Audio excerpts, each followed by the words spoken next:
Okay, we are recording and live streaming when we are ready, Mr. Chairman. I got 5 seconds. Yeah, mine's still at 8:59. Well, yeah. There we go. It won't be Yeah, sync we're right today. on time. Yeah, That never yeah, we go. happens. Okay, I'd like to call to order the Isabel County Board of Commissioners, Criminal Justice and County Affairs Committee meeting. At this time, we have some additions to the agenda.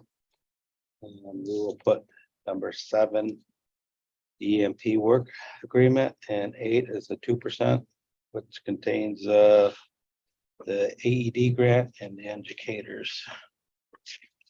And then we will do announcements and call to public adjournment.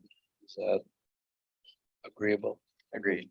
Okay, so we'll have that agenda and we'll move on and do a call to the public. Now we're calling on the public, and, anybody would like to comment? Seeing none, is there anybody online or on the phone at this time? It was not, Mr. Chairman. Okay, we will move on and there will be another opportunity towards the end of the meeting for public comment. Okay, so first up, we got consider approving agreement between Isabel County Sheriff and the Saginaw Chippewa Indian Tribe regarding 2% grant funding for the collaborative software purchase installation. Authorized the board chair to sign the same. So we have with Morning, the Sheriff. sheriff and Morning, ladies and gentlemen. my ducks in a row here. So we're talking about the letter of understanding. One here. So probably wasn't necessary, but I kind of felt a little more comfortable with the request for this letter of understanding from the tribe and the sheriff's office in county. It stems from the 2-part grant request that we have. We've already gotten $229,000 in the spring request, which was for the shared records management system and the CAD dispatching system that Mark has. That's going to funnel out to the tribal police department and CMU. We were almost go live today, but they've extended that just a little bit. Maybe Mark will talk about that. Just want to make sure we get all the bells and whistles right onto it. Part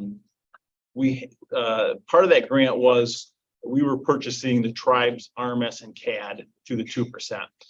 And we've done 50% of that already. So we paid $100,000 to Core Technologies on the tribe's behalf for their CAD and their records management software last week. That first initial payment went out, and that was from the 2% grant, part of the process. The MOU really stems from this second piece coming up, the request that you have in front of you too for the 2%, for the additional $228,000, which is the other 50% of the agreement.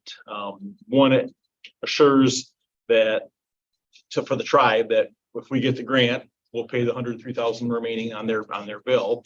And 2, kind of protects the county that if we don't get the grant, we're not responsible for $103,000 of their bill. So I try to keep it pretty basic. Hopefully the attorneys aren't listening, but when the attorneys get involved, it comes to be 3 and 4 pages. Mine was a lot shorter, but it's all there. We worked back and forth between Tim Perone and their legal department and got it kind of hashed out to a point where everybody was comfortable and understanding that in the if we get the 2% award, which I'm 100% sure we're going to, we'll pay the additional $103,000, which is their total amount. And then from then on, the tribe is responsible for their yearly maintenance fees, as all the other ones are. Just a quick update for the other agencies like Mount Pleasant CMU, we have reimbursed them. We reimbursed Mark Griffiths to shop a portion. He will get the other up to $150,000 portion, or 100 and what is now 110, 20 somewhere in there at the second disbursement as well. So all good things, but it was just kind of a make sure everybody understands the field and how we're running to go. So Very responsible. Thank you. yeah, just and it benefits them too, right? So they know that we're going to pay it if we get it, and It legitimizes the whole thing. Yeah. It's awesome. yeah. Excuse me, and you said that was through their legal department already? Oh, yeah, yep, yeah. Okay. We bounced back and forth between our Tim Pearl, our corporate counsel, and then their legal office as well, so. She did use attorneys. Oh, we used, that's why it's 3 or 4 pages long. Mine was one They page. were useful. Mine was simple. Theirs is pretty simple. I was looking through this and I said, where's something come in at? Yeah, mine was very simple, but everybody has their own language they like, and like I said, back and forth, we finally got it to where everybody was happy with it. So. I don't have any questions. I don't either. Letter of understanding.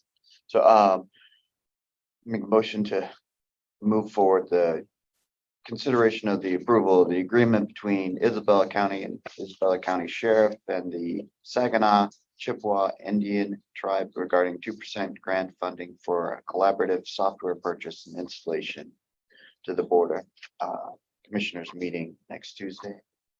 I will support that. Is there any more discussion? Seeing none, we'll proceed to vote. All in favor signify by aye. Aye. Oppose the same. The motion has passed and we'll move this forward. Okay, since we kind of already hit on to the next item, which was review and assess the disseminate annual 2% grant application from Isabella County Sheriff's Office requesting $229,214.76 for phase 2 of the law enforcement data interoperability project. All right, so right on the heels of the MOU, this is the second disbursement. This was in our conversations at the round tables and with the tribal council and their executive staff that they would like to see this broke down into 2 different cycles, which was fine with us. We were good with that. Again, we have reimbursed 50% match to the city of Mount Pleasant CMU. We've reimbursed a portion to Shepherd PD to get them up so they can connect with Carpel and stuff with the prosecutor's office and do the things they need to do. We have signed and sent the check for our ECOP, which is our electronic, so citizens can report a car deer accident or somebody ran over their mailbox electronically versus having to go through the whole process of having a deputy or a police officer come out to them. That's kind of in the works. It's kind of on hold because they're trying to get this massive project of this, everybody switching over to their system and the dispatching stuff. And we've also paid or reimbursed the prosecutor's office $10,000 for the Carpel system. So this grant really is the remaining $229,000. I think there's 103,000 and some change to the tribe to for core technologies for the tribe's project, which will complete 100% of their initial onset. And then the rest goes to Mark Shop for, I think we paid $40,000 so far back to Mark, and the rest of it will be up to the 150,000, so 110,000 left or whatever. So Mark will get back. And then I'll beg him for about 18,000 of that to do some data transition for me. He'll come back to the table for me. So Emphasis on that guy camper. yeah. Okay. This might be a question for Director Griffiths, but on the 4 months conversion timeline, I wanted to get some updates on that. I'll lose Yeah. more So they- conversed on that, or and you for the- are. And I'll let Mark talk about his data version. I mean, I think it's went well. I've been involved in a little bit of it, but I'll let him talk about that. Like the tribe, one of the reasons was 4 to 6 months. I think I put in there something to that effect. The core technology has never did a data conversion from the software that the tribe uses, which is RIMS, a company called RIMS out of California. So it takes a lot to start that fresh. I mean, they've done things from like OSSI from us, other places, so they've kind of got the basis, but this will be a fresh data conversion to pull all of their data for the last 20 years, basically. So it'll take them a while to get that done. The CAD piece of that probably will go a little smoother, just because Mark Shop and CMU will have already been online. They'll kind of know that how that hub works. So again, I'll let Mark talk a bit about that when he gets there. It's his bailiwick, but it may take a little while for them to get the tribe completely on board. So but they're excited. We're excited. They want to use it as a flagship across the state. Like, we're going to have a pretty good system when we're done here. I don't have any questions. I make a motion to move, bring forward the semi-annual 2% grant application for Isabella County Sheriff's Office requesting $229,214.76 for phase 2 of the law enforcement data interoperability project. to the Board of Commissioners meeting. And I will support that. Any more discussion? Well, I'd say one thing I maybe forgot, just on the carpel thing with the prosecutor's office, we have been doing some beta testing on that. There are a couple of bugs were worked out. It's coming in as Iron County. We can't figure that out, but we'll solve that eventually. But we are getting some of our reports from the sheriff's office into the carpel system. Basically, it's just uploading it right to their system. So it's there. We're real about that close, so we're pretty happy to be there. So it'll be nice right from the CAD, the RMS, to the prosecutor. I'm not sure public defender's doing, we can't get it to them yet, but I guess that's David's problem, so. Yeah, that's all I had. Sure, sir. Okay, if there's no more discussion, we'll proceed to vote. All in favor, say aye. Aye. Opposed, same. Okay, thank you, Sheriff. We'll move this Sheriff. forward. Okay, next up. We have public. What do we have here? Consider approving the Michigan Indigent Defense Commission fiscal year 2024 grant agreement and the total amount of $1,830,141.27, with the state of Michigan contributing $1,589,835.18, and the local share consisting of $240,306.09, and authorize the board chair to sign the same in the EGR AMS systems. We have Public Defender Hausman, and look at this, and it's our yearly request, and It is. Good morning. Good morning. And that's the important part. Local share stays the same. So, that has remained the same from last year. That hasn't changed at all. Obviously, contract is ready to go and signed or ready to be signed. It's a little bit later, than normal. Obviously, the hiccup that we had with getting our grant approved with standard 8 rates, back in May and June.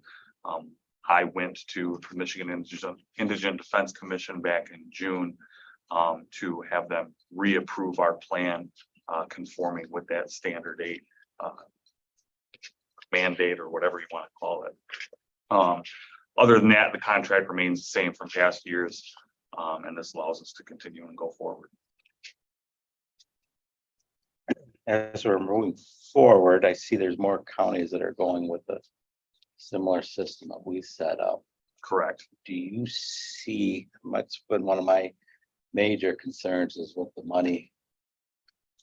They'll start to cut back a little bit on the grants. Have you seen any of that yet? Not at all. I know that going forward, we expect next month the standard 6 and 7 are going to be approved by Laura, which means that our fiscal year 25 grant, we would have to be in compliance with standard 6 and 7.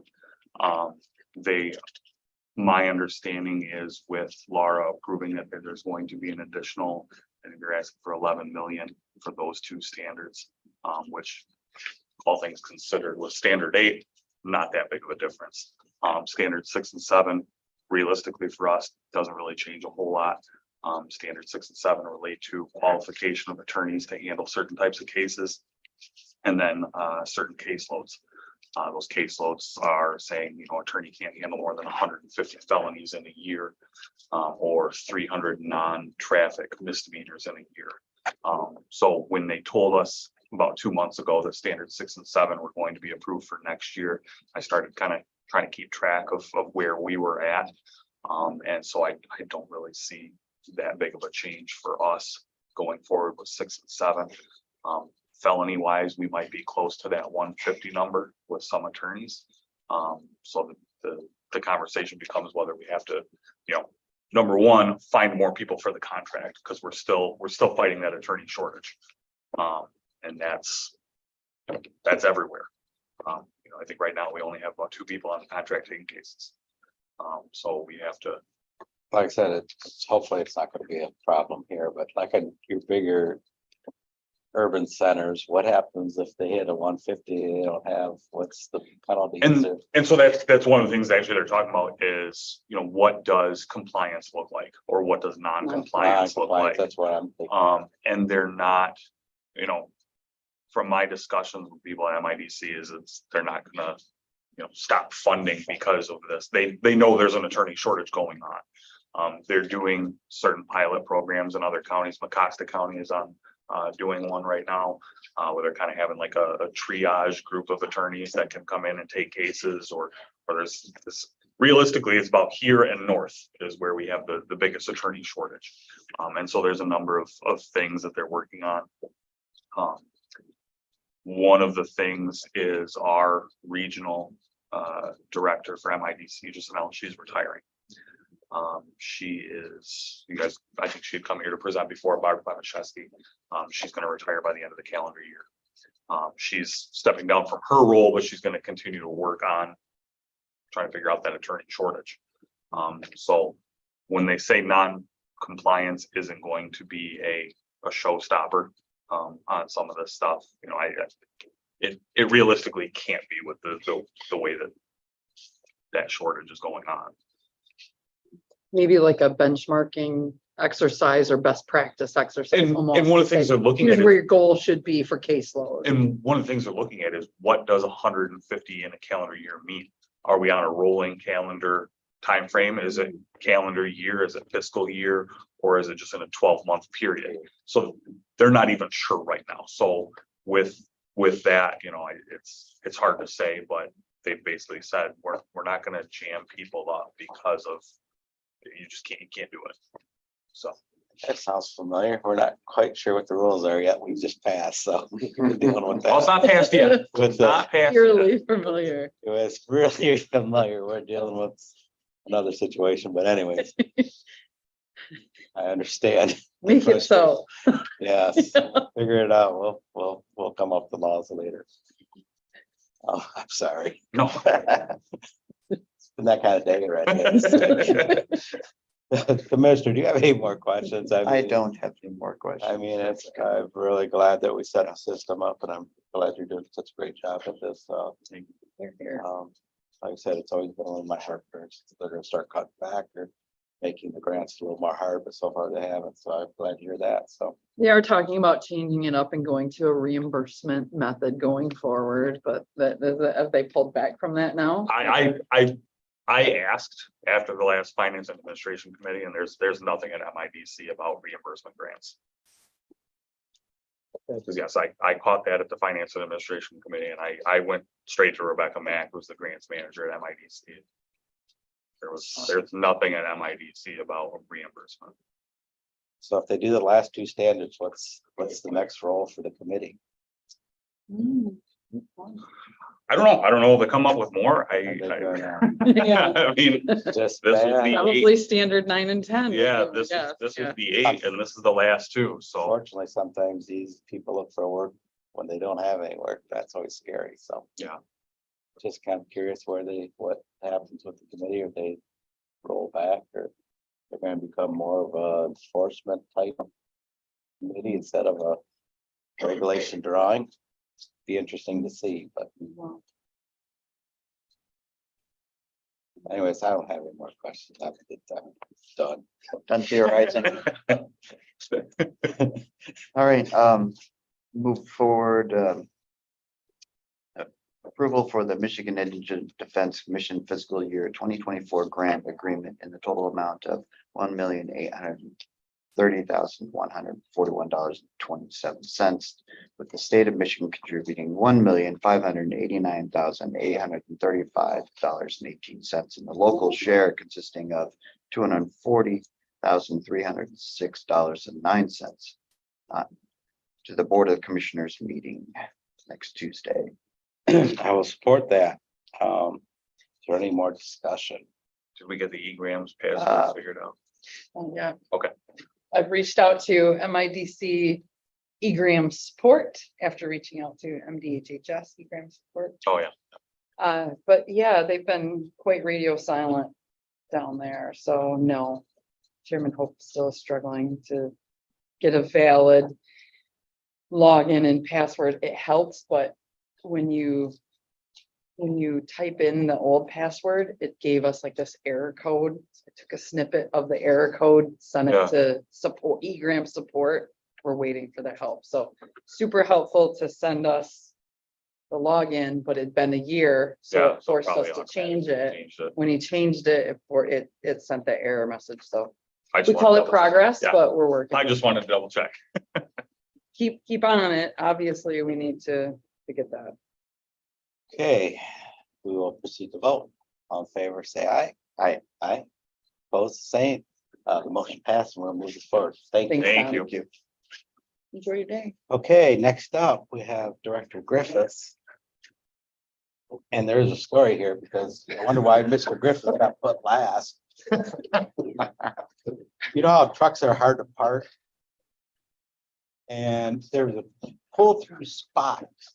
And somebody stole my parking spot. I don't know who it was. I was backing out after I saw him, but truck clearly didn't fit in our parking lot. Uh, So anyways. yeah, I thought he wanted the one closer to the building, so That's thoughtful. I thought about it, Man, and then apparently no I got there respect first, at all. so. oh, Okay, I'm sure that needs to go online for everybody. forever now, Chairman. Yeah. How many people we have listening? No. Okay. Retract that. I'm kind of curious. You know, when I'd be I curious. was lesser on my plate, I would pull up YouTube. I'm gonna pull up YouTube right now and see. Oh, wow. Just gonna check and see. Really retract it. No, you made it No, a it's- public it's meeting. there We are forever. Yep. It never goes, so, okay, I gotta get myself situated here. Next. Okay, you want to do the request, the Sure. P work agreement? So, request? again, thank you for adding me to the agenda today. What you have before you is the standard annual emergency management performance grant work agreement, which we signed this ahead of actually getting the grant that pays us at the end. So this is basically all of the work that the coordinator is going to do. And as you know, we recently hired Helen Lee for my office as the coordinator. So she's the one on the grant. She'll be performing this. I'll be assisting her as necessary. They've added a little more detail on the right column in the reporting out, but essentially it's the same. They have a journal that talks about some examples of what can do it, but it's the same work agreement for the period that we will do. This is what they call the initial work agreement. We'll be working all year on different parts of the preparedness as we work through all the phases. One of the ones that I do want to draw your attention to, because it's relative to a discussion that's coming up. We have an exercising requirement. So like when we do the fire drill that we run here at the county building, we evacuate, we come back. The emergency management performance grant, excuse me, get it from, requires that we do also a full scale exercise at some point. We plan on doing and participating in the state's complex coordinated terrorist attack scenario that's coming up in June.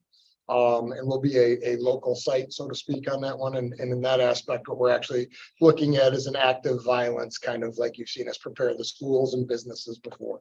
But this one will be more coordinated. Hopefully we can get several cycles of law enforcement, EMS and fire through it, just to practice, take it to the next level. But that's just part of the expectations of the person in this position. And Helen's doing a wonderful job. And we're still working on our Homeland Security monies as well. So this is something you'll see every year going forward. You've seen it for the entire career that I've been here. So it hasn't changed. So how will that work? Will that be, you said something about a location? I prefer not to put that out there on TV yet, but if anybody wants to get with me, we can talk about that. But No, yeah. that's why I was concerned about what do you do when you're doing these in Um, public? Yes, we do. We make sure the exercise site is secure. As we did one time in 2002, when we did a school shooting at Pullen, we actually canvassed the neighborhood. We used our mass alerting system to alert the neighborhood that they could hear simulated gunfire and shots and all that kind of stuff. So Okay, there's a lot of work ahead of time. There's a lot of signage. I don't know if you've been here when we did the fire drill, but there's big posters at the Yeah, doors yeah. that say exercise in progress. Okay. So yeah, safety and non-panic is the key to Yeah. all of our successful exercises. cause So, yeah. craziness No, out there. and last time our bad guy was actually marked in a vest that said bad guy. So I mean, it's kind of easy to figure We out. would only all Yeah. do that. So, yeah, so 100%. Okay, I was just more concerned at how, you know. Yep, no, that'll I don't be, need the details, I just wanted to know that, you'll be well informed before we do it because you help us educate the public on that. So, okay. Okay, Do you have any questions about the grant? I don't have any more questions. I love that we're getting more out of it Yeah. now that Helen's on board. 100%. Yeah. No. No. Helen gets to do a lot of the planning updates and stuff like that, and I get to focus on the exercising part a little bit, helping her with that, so it's wonderful from that aspect. You want to make a motion, Commissioner? I move to move forward the emergency management's request to sign the EMPG work agreement 2024 for the Board of Commissioners meeting next Tuesday. And I will support that. Any more discussion? We will proceed to vote. All in favor, say aye. Aye. Aye, opposed, same. The motion has passed and we'll move that forward. You want to take these requests separately? Sure. Okay, next up we have 2% request, a community, first one up is the community AED grant for $104,360. We have Director Griffiths to explain this. So the AED Community Project Grant was generously funded with the tribe, the first phase. And it's a 3-phase project. And the second phase, they're aware of, that will be coming there. So this will be we've purchased 35 or plan to purchase 35 AEDs with the first grant. And then the second grant, which is got a timeout about to be the same to be together. We're shooting for up to 40 more AED units. As we go forward, there's a council that meets and we'll review. We've already reached out through the Business Association and our partnerships to get people who are willing to have these AEDs. We're trying to strategically place them throughout the county. So if somebody calls 911, we'll be able to know where an AED is on a map and then be able to actually have people walk to the AED and from the AED back to the scene and help them, or just if they're on scene, help them as it comes forward. So it's a 3-part grant. This will get us up to 75 AEDs of our 100 goal. So the third phase will be a little bit lighter as we go through it and do that. It includes the units themselves at an estimated budget, and then training. Helen's actually a first aid and CPR training instructor. I will be going back to become a first aid and CPR instructor, more than likely if we can find a class. And She won't teach you?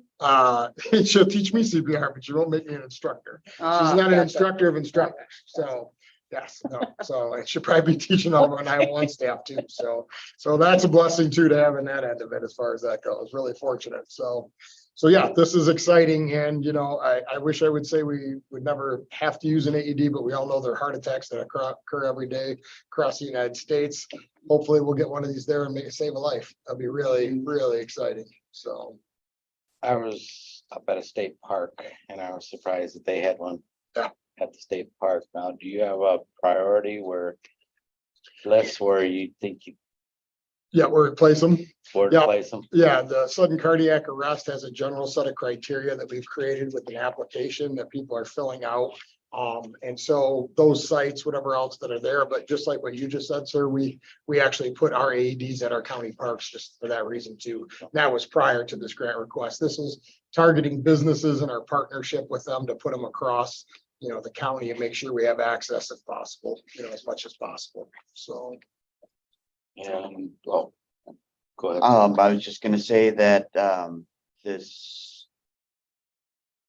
What was it? Yeah, this January, I was involved in an incident on the ice at Martin Ice Arena, where we pulled the AED off the wall for a good friend that went down on the ice. And utilized it to diagnose.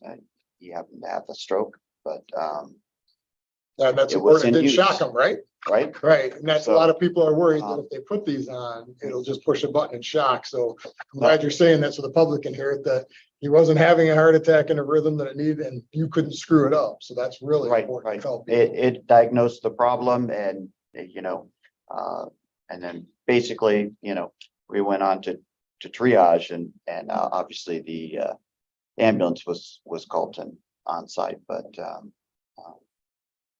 when we pulled off, so when it diagnosed and then we were like moving them, we pulled off, the pads or whatever.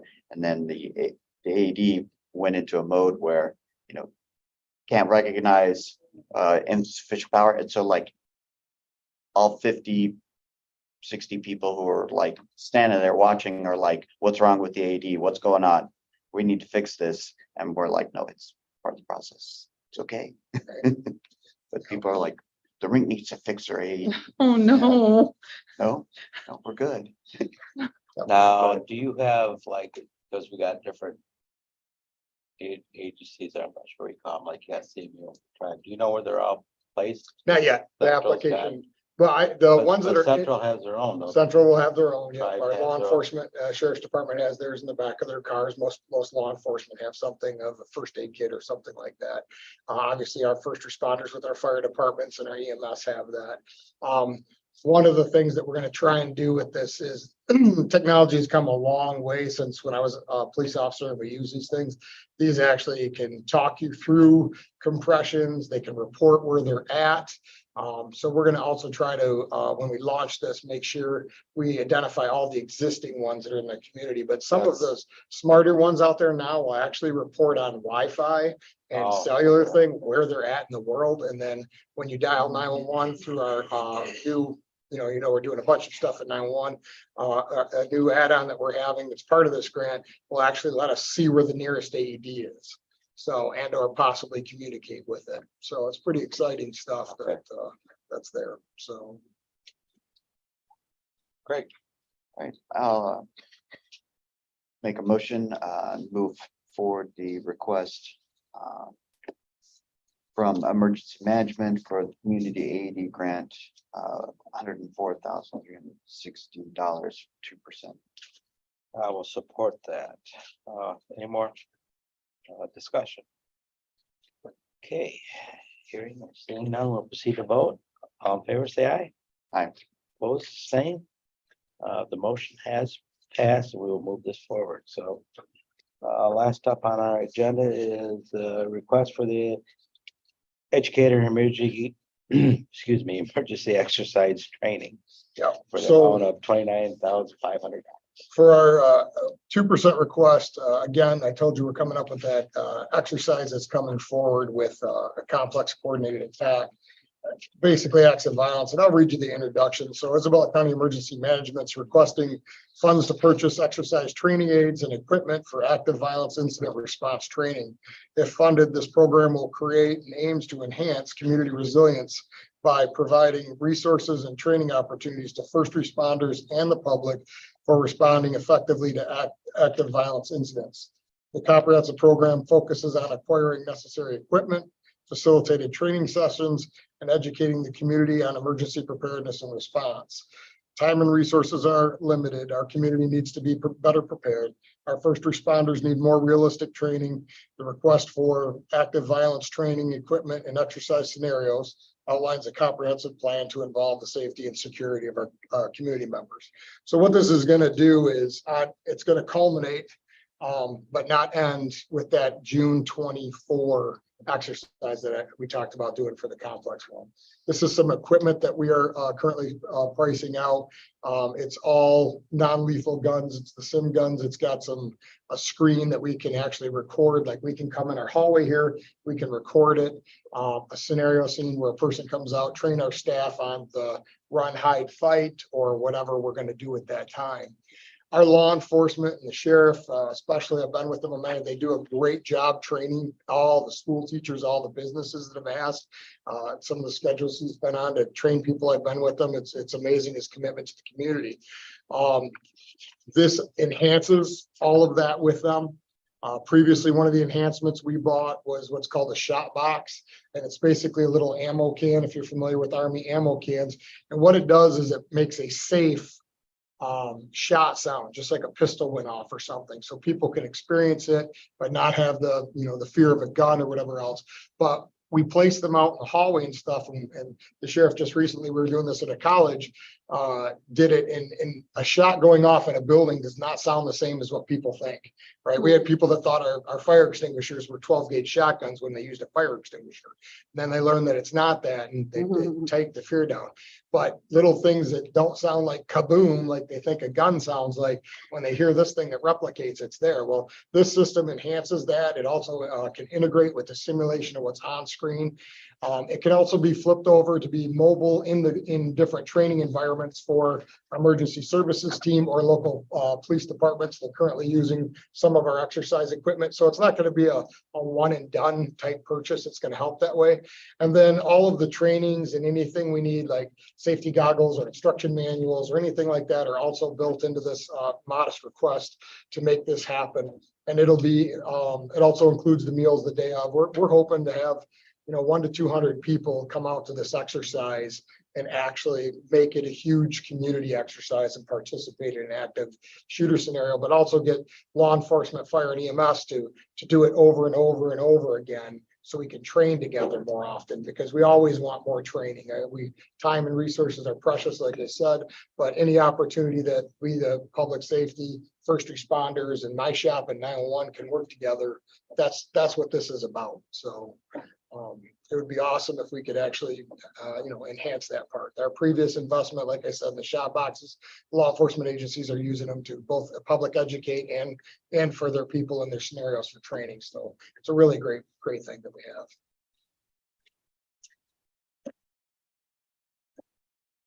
There's a lot of different entities involved in our area. I don't have any discussion. Very well self-explained. Very well explained. All right, I'll move forward, motion to move forward the 2% grant request from Emergency Management for educator emergency exercise training, in the amount of $29,500 to the Board of Commissioners meeting. And I will support that. Any more discussion?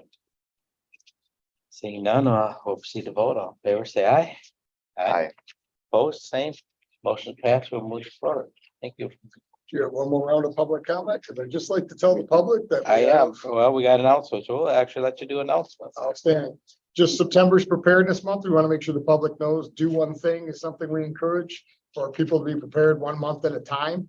If they have any questions, they can contact the emergency management office about other programs if they'd like to see it. But this gives you a month-by-month breakdown of preparing yourself in your house, your pets, everything else as it goes forward for the betterment of your family and the people you care about. So hopefully people will do one thing. Do you have this electronically? I Something find that out if we we can could- get it or we can scan it. Or that Absolutely. we could send, so we could send it out to all employees so that, We can make that happen 100%. oh, we think this, Are these available in the administration building? You can, get a supply. of these, Yep. that'd be great. Put it absolutely. with the other flyers. Perfect.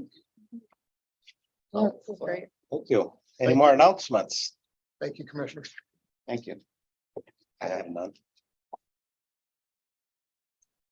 Administrator, any announcements? No, I did go onto YouTube though and saw there was one watching, so I guess that was me. And so but Got it to know doesn't, there, it guys. doesn't tell us how many people go back and watch. Yeah, Recording. it's always there, I know. So, okay. With that, we will do a call to the public.